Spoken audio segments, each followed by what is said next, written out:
Good afternoon. This is Good Friday. And I was told that the sound didn't come off very well last night in the Holy Thursday liturgy.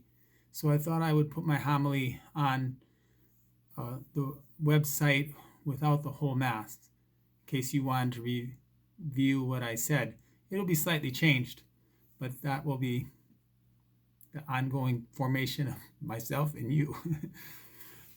We read the gospel about Jesus washing the feet of his disciples. And he said, "What I have done, so you must do. I've given you a model to follow." And John's the only gospel that does not have the words of institution. Take and eat, this is my body. Take and drink, this is my blood. And do this in remembrance of me. And so we were reminded in the second reading from Paul's letter to the Corinthians, what Paul himself received, he handed on to others. Namely, on the night when the Lord was betrayed, he took bread. He gave us, and St. Paul gives us the words of institution again. This is my body, Jesus says. This is my blood. And if Jesus is the Word, as John said he is, the Word from the beginning who created all things, he can also recreate bread into his body, his glorified body and blood. That is what he said. And he said it, so we believe it. And then he says, "Do this in memory of me." When I was a child, I always used to think of that as, come to Mass and receive him, and then you'll be going to heaven. It was more about personal salvation. But now, as I look at it more, and I put it in the context of John's gospel, which at the meal, sacred meal, he gets up and says, and washes the feet of his disciples, and says, "What I have done, so you must do. Do this in memory of me." Do this in memory of me also includes pouring out our lives in service. So, it's difficult to determine what's the best way to serve people sometimes. If someone is drunk and they wanted another beer and says, "Go buy me a beer, will you serve me?" And he said, "No, I'm sorry." What? I thought you Christians were supposed to serve. Well, we sometimes have to serve in a way that challenges people. Say, "No, that's not best for you right now." And that's sometimes tough love. Jesus did that a lot. He served people by challenging, especially the Judeans, the leaders, what the John's gospel refers to as the Jews, translated as the Jews, but it's the Judeans, the leaders, the ones who had power. He challenged them really directly, and Pharisees and Sadducees and all of the gospels. So he was not opposed or unfamiliar with serving people by challenging them. And sometimes we have to do that too. And yet, no job is beneath our dignity. I was talking to a confirmation kids once, little kids, third graders, first communion confirmation, they were preparing for. I said, "So, what was in the streets when Jesus washed the feet of his disciples?" There were animals in the street, and people would be walking in the street, and sometimes they would get the droppings, manure on their feet. And so it was the dirtiest job to wash, and they're going, "Oh, yuck," to wash the feet of people as they prepared for a meal. Servants used to do that. So do you wash?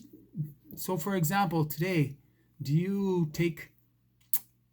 wash who washes the toilets in your house? Gross. But somebody has to do it. Do you? No. Mom was the answer. And said, "Well, that is the dirtiest job." And she is being like Jesus in that instance. No job was too dirty for Jesus, and he was saying the same for us. And to serve people and glorify the Lord by our lives is to help them with what the basics. In Matthew's gospel and Luke's gospel, the judgment scenes are both about people failing to or doing the service that is most basic to keeping people alive. When I was hungry, you fed me. When I was thirsty, you gave me drink. When I was naked, you clothed me. When I was in prison, you came to visit me. When I was sick, you took care of me. When I was away from home, you gave me a welcome. And the rich man in Lazarus' story, Luke's gospel, is condemned because he just ignored the poor Lazarus that was at his door. So service has to include that. Pouring out our lives for the sake of the body of Christ, for Jesus, being the body of Christ, then pouring ourselves out for the sake of the world, even going beyond the body of Christ, serving those in need. I don't know of any other teaching in the New Testament where it's repeated 4 times, basically the words of institution, where Jesus says, take and eat, this is my body, take and drink, this is my blood. And then he says, do this in memory of me. So it's a very essential aspect to our Christian lives. But also John then, gospel, when Jesus gets up during that meal and washes the feet, the service and going forth to do that in the world becomes essential in our lives. Go forth, glorifying the Lord by your lives. As I say, when I was a kid, I used to think that as more personal salvation. But now I think of it as pouring out our lives. The Eucharist was for my personal salvation, but also now it's for the salvation of the world. We pour out our lives so that people might come to know the love of Christ. That's the best way. See how they love each other? People will come to know Jesus through the body of Christ. So there was, in my life, there has been different people that have really struck me by their serving. First time I went to Haiti, this is one example, that there was this woman that was taking in children that were basically thrown in the street to die. Many of the Haitians thought that they were cursed by some person practicing voodoo, and that's why they had a baby that was deformed born to them.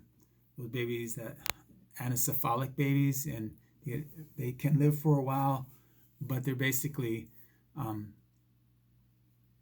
really deformed and unable to live for a long time. But she was bringing in the ones that were thrown out, and she was taking care of them in this orphanage. So amazing. And mostly you noticed her sharing, but after a while, and it took me a little while to notice that her one of her arms was just a stump of an arm. She took what she had received in life, and she poured out her life for others who were also what the world would consider deformed, because she probably experienced a little bit out of herself of being set aside, maybe. Anyway, she was pouring out her life. Do this in memory of me. She's doing that in memory of Jesus. And then there was a guy in prison that he wanted to reach out to our community, just wanted to do service. So a person, no matter where we're at in life, we can find ways to do this, to pour out our lives in memory of Jesus. So he's making these pens. They're quite amazing. They're glass beads, and he's giving them to the community. Many of them have caps too, and then you can replace the big pen within, and it's a bigger thing to handle. That's the way he's serving. He's pouring out his life. And during this time, I've experienced a lot of TLC, tender loving care, by you all, as you brought food and, sincerely said, I'm praying for you. You've been reaching out. And you've been reaching out to others too, I've heard. That's the way we pour out our lives, like Jesus poured out our lives for us. And basically, we're receiving the strength that comes from the Eucharist and the sacraments, but it doesn't end there for ourselves. Our lives are being poured out for the sake of the world as the body of Christ, like Jesus' life was poured out for everyone for the sake of the whole world. And he turns to us and says, what I have done, so you must do. Do this in remembrance of me.